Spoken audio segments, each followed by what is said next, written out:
할렐루야. 우리 하나님께서 오늘 또 우리에게 또 하루를 주셨네요. 새로운 생명으로 오늘 하루를 또 살아가는 축복을 누립니다. 오늘 2021년 11월 16일 화요일 고린도전서 4장에서 4, 5, 6, 7, 8장까지 오늘 좀 길게 본문을 삼겼습니다. 우리가 보통 평균 하루에 한 3장씩 읽는데 구약의 막 어려운 말씀들은 그렇게 읽으면 정신이 없지만 신약은 비교적 계시록이 아닌 한 좀 많이 읽어도 우리가 이해할 수 있는 말씀들이기 때문에 그렇게 또 읽으셔야 우리가 또 진도를 맞춰갈 수가 있습니다. 고린도전서 4장에서 8장을 오늘 좀 시간을 들여서 읽으시기를 바랍니다. 요즘 제가 감사한 게 제가 자꾸 우리 사설보고 1월 달에 개척한 개척교회에서 성도들에게 전도에 대해서 그렇게 강조를 하는데, 그리고 이제 우리 동역자 모세 목사가 저한테 노 목사님 텐트랑 천막이랑 제너레이터 발전기랑 마이크랑 스피커랑 이렇게 차랑 이렇게 사주시면 여기저기 가서 그냥 야외 전도를 막 전도 집회를 해서 사람들에게 전도하고 싶다. 그래서 그런 일이라면 100번 1000번 내가 빚을 내서라도 그걸 해야지. 그렇게 해가지고 이제 요즘 이제 하도 바람이 세게 불고 비가 오면 못하지만 날씨가 조금만 빵긋하면 나가서 이제 우리 제자 훈련 팀하고 우리 동역자 모세 목사님이랑 또 우리 성도들 젊은이들하고 나가서 열심히 야외 전도 집회를 막 하는 거예요. 그런데 계속 저한테 보고가 오는데, 목사님 오늘 15명이 예수 믿기로 작정하고 돌아왔습니다. 그리고 이제 매일매일 이렇게 귀한 영혼들이 예수님께로 믿겠다고 이 야외 전도 집회를 통해서 완전 이거 생전도 집회죠. 그냥 어디 교회에서 부흥회로 오라는 게 아니라 그냥 길거리에 가서 그냥 스피커로 무슨 약장수처럼 찬양하고 막 이렇게 하면 이제 물고기가 조금씩 이렇게 불빛을 보고 몰려들듯이 사람들이 막 찬송 소리가 나고 막 뭔가 하고 몰려들. 복음을 전한다. 그런데 예수님께서 성경에 그런 말씀 하셨잖아요. 나를 따라오너라. 내가 너희로 사람을 낚는 어부가 되게 하리라. 이거 매일같이 이 전도의 그물에 그 영혼들이 수십 명씩 걸려 나오니까 이게 얼마나 이게 참 기쁘냐 이 말이죠. 그리고 주님이 그런 말씀도 하셨잖아요. 눈을 들어 밭을 보라. 희어져 추수하게 되었다.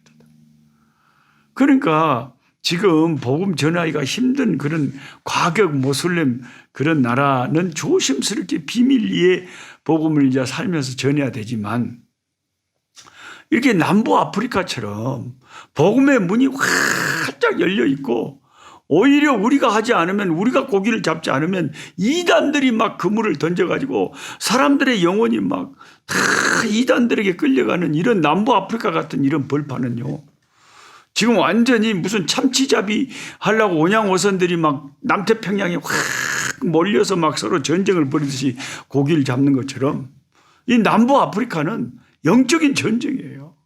우리가 이 영혼들을 건지지 않으면 이제 여호와의 증인에 가든지 시온주의자들한테 가든지 로만 카톨릭에 가든지 다 다른 이단에 이제 끌려가 버린 거예요. 개혁주의, 오직 성경, 오직 예수만 증거하는 이 바른 복음을 우리가 증거해서 이 영혼들을 건지지 않으면 이 영혼들 다른 이단에 다 뺏기는 거예요. 희어져 추수할 곡식은 많아요. 열심히 전도만 하면 구원받을 영혼들이 너무 많은 거예요. 그러니까 같이 이 꿀송이 보약 큐티 동참하시는 우리 구독자 여러분들은, 함께 성경 공부하시는 여러분들은 늘 남부 아프리카에 날마다 구원받는 자들이 많아지도록 성령이 역사하셔서 이 전도의 열매가 많아지도록 함께 기도로 밀어주시기를 바랍니다. 오늘 고린도전서 4장에서 8장까지 사도 바울이 참 그 고린도 교회 안에 있는 음행에 대해서 또 그 악한 자들에 대해서 뭐 여러 가지 말씀을 많이 하시지만 핵심적인 말씀 가운데 하나가 고린도전서 6장에 그런 말씀이에요. 이 교회에서 일어나는 싸움과 분란의 사건을 왜 너희들이 세상 법정에 끌고 가서 세상 사람들에게 판단을 받으려고 하느냐. 이럴 수는 없다. 이런 말을 하고 있는 거예요. 아니 오늘날에만 교회 문제가 세상 법정에 막 가서 그렇게 막 법에 막 고소를 하고 막 법정 문제가 되고 그런 줄 알았더니 옛날 그 초대교회 사도 바울 시대에도 고린도 교회에 그렇게 세상 법정에 고소하고 그런 일이 다 있었는가 봐요. 야, 참 세상 사는 데는 어딘가 다 똑같네요. 요즘 한국 교회 안에요. 교회에 관련된 문제가 세상 법정에 엄청나게 많거든요. 바울은 고린도전서 6장에서 세상 법정에 대해서 1절에는 불의한 자들, 세상 법정을 말할 때 교회에서 아무 권리를 갖지 못한 자들이라고 표현을 해요. 그러니까 세상 법정의 판사들은 영적으로 보면 하나님하고 아무 상관없는 자들이다. 성도들 간에 이 판결되어져야 될 문제는 교회 안에서 해결돼야지 그걸 세상으로 끌고 가서는 안 된다. 그런데 오늘 한국 교회는 왜 이렇게 세상 법정으로 끌고 가는 경우가 많습니까? 그거는 어떤 경우에는 의미에서는 우리가 너무 악해져 있어요. 너무 이런 말씀에 순수하게 순종을 안 하는 거예요. 그래서 오직 성경으로 돌아가야 이게 바른 종교 개혁인데 너무 말세가 돼서 신자들이라도 많이 믿음이 떨어지고 심정이 악해지니까 이런 문제는 성경 말씀에 순종할 필요 없어요. 이것은 세상 법정에 무조건 끌고 가야 돼. 자기들의 이권 다툼이 있을 때는 하나님의 말씀에 순종하기보다는 세상 법정으로 끌고 가는 거예요. 말씀을 순종을 안 하는 거예요. 우리의 악함과 우리의 믿음이 그만큼 이 말씀에는 이렇게 떨어져 있다는 것이고 또 하나 이유는 총회나 노회가 너무 또 이렇게 올바로 판단을 안 하는 거예요. 마땅히 법에 따라서 규정에 따라서 이 양심에 따라서 하나님 앞에서 참 올바로 딱딱 정확하게 판단을 해주면 되는데 어떤 큰 교회 목사님이 성범죄를 저질렀다. 그럼 그 목사님 봐줘버립니다. 아주 작은 교회 힘없는 교회는 그냥 목사 면직을 시켜버리고 그냥 큰 불똥이 떨어지는데 힘이 있고 큰 교회는 총회도 이겨버리고 노예도 이겨버립니다. 이렇게 이 말세 교회는 희한한 일들이 지금 많이 생겨났어요. 참 안타까운 일이죠. 사도 바울은 차라리 세상 법정에 끌고 갈 바에야 네가 그냥 손해보고 말아버리라 이렇게 권합니다. 교회가 심지어 성도들이 천사들까지 심판할 것이라고 사도 바울이 이야기를 합니다. 아니 천사들을 심판할 교회고 성도들인데 어떻게 너희들이 세상 법정에 심판을 받고 판단을 받냐 이거죠. 여러분 이게 무슨 말입니까? 제가 설명을 책에도 잠깐 써놨지만요. 고린도전서 6장 3절에 교회가 천사들, 성도들이 천사를 심판한다 그 말이 무슨 말입니까? 말씀을 설명을 드리자면 타락한 천사들 있잖아요. 타락한 천사들. 이 사탄과 그 종자들 아닙니까? 이들이 하나님의 심판의 때에 주님에게 심판을 받잖아요. 그때 우리 성도들, 하나님의 백성들은 이긴 자의 편인 이 하나님의 편에 서서 그들이 심판받는 모습을 바라보고 있을 거 아닙니까?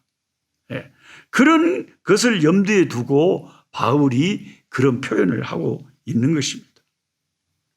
그런 대단한 교회가 형제간에 일어난 교인들 간에 일어난 일상의 문제 하나를 제대로 판단하지 못하고 해결을 못하고 그걸 세상 법정에 끌고 가면 되겠느냐 하고 사도 바울이 한탄하고 있는 것입니다.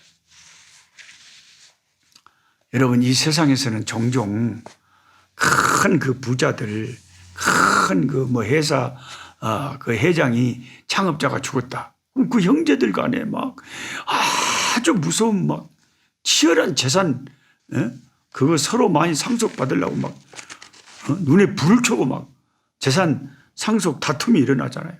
그럼 막 세상 법정에 가서 막 법정 싸움을 벌이잖아요. 근데 이게 예수 믿는 하나님의 백성들이 공동체인 교회까지 세상 사람들처럼 그래야 되겠느냐 하는 것이 바울의 한탄이죠. 옛날에 어떤 두 형제가 길을 가다가 우연히 아우가 길에서 금덩어리를 2개를 주셨다고 합니다. 뭐 신받다 하듯이 금덩어리 2개를 주신 거예요. 누군가가 흘렸겠죠. 형에게 하나를 주고 자기가 하나를 가졌습니다. 그런데 나루에 이르러 배를 타고 강을 건너가는데 갑자기 그 아우가 자기 호주머니에 소중하게 넣어뒀던 금덩어리를 그냥 물에다가 펑덩 던져버렸습니다. 찾을 수 없도록 멀리 던져버렸습니다. 형님이 깜짝 놀래가지고 오메 어이 동상 왜 그래? 왜 그런 어마어마한 금덩어리를 왜 던져버렸어? 그러니까 동생이 대답을 했다는 거죠. 제가 평소에 형님과 너무 우애가 좋았는데 금덩어리를 형님하고 딱 나눈 후에 제 마음에 갈등이 생기는데 아니 금덩어리를 내가 발견했으면 그거 내 건데 내가 왜 형님하고 하나씩 나눠야 되냐? 형님이 안 계셨으면 내가 2개 다 해서 더 큰 부자가 될 수 있었을 건데 그런 생각이 마음에 자꾸 이렇게 일어나가지고 형님에 대해서 불편한 생각이 든다. 그래서 아니 내가 이 금덩어리 있기 전까지는 우리 형님하고 너무 우애가 좋았는데 이 금덩어리 때문에 이 형님에 대한 이런 마음이 멀어진 생각이 들다니 그런 생각이 들어서 이 금덩어리가 미워서 그 금덩어리를 강물에 던져버렸다. 이렇게 형님에게 이해를 솔직하게 이야기를 했다는 거죠. 그 말을 들은 형님이 고개를 끄덕끄덕 하면서 자기도 그냥 금덩어리를 물에 던져버렸답니다. 그러면서 나도 그런 생각이 있었네. 자네가 좀 불편했네. 그러면서 형제 간의 우애가 재물보다 중요한 가치라는 것을 서로 형제가 확인을 하면서 더 깊은 우애를 가지고 형제가 지냈다는 이야기죠. 그런 의미에서 사도 바울은 세상 법정에서 네한테 유익을 주도록 판결을 해준다고 해서 그걸 네가 기뻐할 것이냐. 내 권리를 세상 법정에 의존해서 찾는 것보다 차라리 네가 손해를 보고 말아버리는 것이 그게 예수 안에서 하나님이 더 원하시는 뜻이다. 형제 사랑이 더 귀한 것이지 형제하고 싸움을 그냥 세상 법정에까지 가서 같은 교인들끼리 싸워가지고 원수가 되고 그래갖고 네가 이익을 얻는다면 그것이 더 중요한 것이냐 이거죠. 형제를 사랑하지 않는다면 그게 어떻게 참된 신앙이냐. 이렇게 바울이 크게 책망을 하고 있는 것입니다. 같이 성경 공부하고 있는 저와 여러분 어떻습니까? 오늘 우리 말세에 우리가 지금 그런 큰 이권이 걸려있는 싸움이 교인하고 걸려있지 않아서 그렇지.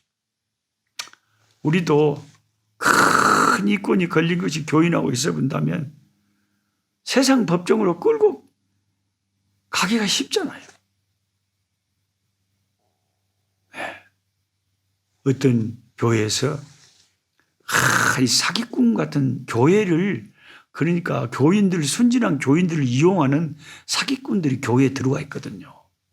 그러니까 절대 교인 가운데는 돈놀이, 돈 관계를 하면 안 된다 그러잖아요. 어떤 사람이 돈이 궁해서 돈 좀 빌려달라고 나한테 한다면, 내가 진짜 이 형제 자매를 사랑한다면 그냥 이거 나중에 뜯겨도 괜찮다는 생각이 들 수 있는, 그렇게 사랑할 수 있는 사람이라면 돈 빌려주든지 그렇게 할 수 있지만, 그런 확신이 들지 않는 바에 아예 처음부터 돈 관계를 하지를 말아버리라는 거죠. 아니, 성가대까지 하고 막 교회 열심히 하고 막 뭐 안수 집사님, 먼 집사님 막 하면서 그렇게 열심히 내다가 교인들하고 이렇게 탁 돈을 모아서 뭔 사업을 한다, 뭘 한다 하다가 이게 탁 돈을 갖고 튀어버린 사람이단 말이에요. 이런 경우에는 세상에 총회가 노예가 그 돈을 찾아줄 수가 없어요. 이거는 경우는. 이 사람이 먹고 튀어버려 있으니까. 이건 어쩔 수 없이 세상 법정에 이건 가서밖에 없는 게, 이 사람이 성도가 아니거든. 이 사람이 형제 자매가 아니거든. 이건 완전 사기꾼이거든. 교인들을 이용해서 사기를 치고 다니는 사기꾼이니까 당연히 이 사람은 법적으로 잡아가지고 이런 사기꾼은 감방에서 썩어야 되겠죠. 그러니까 지금 사도 바울이 고린도전서 6장에서 가르치는 그 교회 안에 구원받은 성도들 간에 일어난 그 문제하고 지금 제가 잠깐 말씀드린 이 경우하고는 조금 다를 수가 있어요. 그러나 문제가 생겼는데 이 사람이 진짜 예수 믿는 그리스도 안에서 한 형제 자매다, 구원받은 사람이다, 이게 확실하다면 교회 안에서 최대한 해결하고, 그래도 해결이 안 된다면 내 형제를 위해서, 내 자매를 위해서 내가 그냥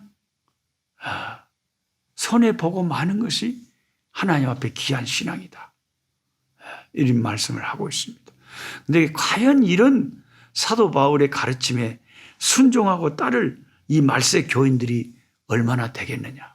자기 돈이 걸려있고 총야 뭐 자기 명예가 걸려있고 막 교회에 싸움이 일어나면 무섭습니다. 불신자들보다 더 무서워요. 아주 그냥. 어찌 그렇게 무서운지 모르겠어요. 어떻게 그렇게 싸움을 하면서 하나님 앞에 거듭난 사람이라고 할 수 있는지 모르겠어요. 저는 잘 이해가 안 됩니다. 하나님 아버지, 오늘 또 분열이 심한 고린도 교회를 향한 사도 바울의 참 부모와 같은 심정으로 자식을 책망하듯이 눈물로 책망하는 것을, 그 격앙된 사도 바울의 목소리를 듣습니다.